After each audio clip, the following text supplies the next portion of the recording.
নমস্কার বন্ধুরা, আপনি কি বাংলা যুবসাথী প্রকল্পে আবেদন করেছিলেন এবং যে টাকা মার্চ মাসে যে টাকা সে টাকা কি পাননি? তাহলে এই ভিডিওটা আপনার জন্য।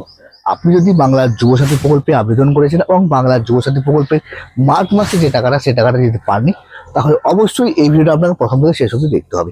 কারণ এই মুহূর্তে কিন্তু মার্চ মাসের যে টাকা সে টাকা নিয়ে এই মুহূর্তে বড় একটি আপডেট চলে এসেছে। আজ এপ্রিল মাস ঢুকে গেছে এবং এপ্রিল মাসের আজকে 3 তারিখ, কিন্তু এখন অব্দি অনেকেই কিন্তু বলছে যে টাকা সে টাকা এখন অব্দি পায়নি। না, সত্যি কথা নয়, 100% জেনুইন কথা। যারা মার্চ মাসে টাকা পায়নি তারা কিন্তু এপ্রিলের 1 তারিখ থেকেই যে টাকা যুবসাথী সে টাকা কিন্তু ব্যাংক অ্যাকাউন্টে ক্রেডিট হতে শুরু করে দিয়েছে। আপনারা একবার আপনাদের ব্যাংক অ্যাকাউন্টে চেক করুন, দেখুন যে যুবসাথী প্রকল্পের যে 1500 টাকা সেই 1500 টাকা ক্রেডিট হয়েছে কিনা। যারা মার্চ মাসে টাকা পেয়েছো তাদের এই মুহূর্তে কিন্তু টাকা ক্রেডিট হয়নি, 2-1 দিন পরে তাদের টাকা ক্রেডিট হতে শুরু করবে। যাদের মার্চ মাসে টাকা ক্রেডিট হয়নি তাদের কিন্তু এই মুহূর্তে বাংলা যুবসাথী প্রকল্পের টাকা কিন্তু ক্রেডিট হতে শুরু করেছে। তো অবশ্যই ব্যাংকে চেক করুন, দেখুন আপনার টাকাটা ক্রেডিট হয়েছে কিনা, এমন অবশ্যই কমেন্ট করুন।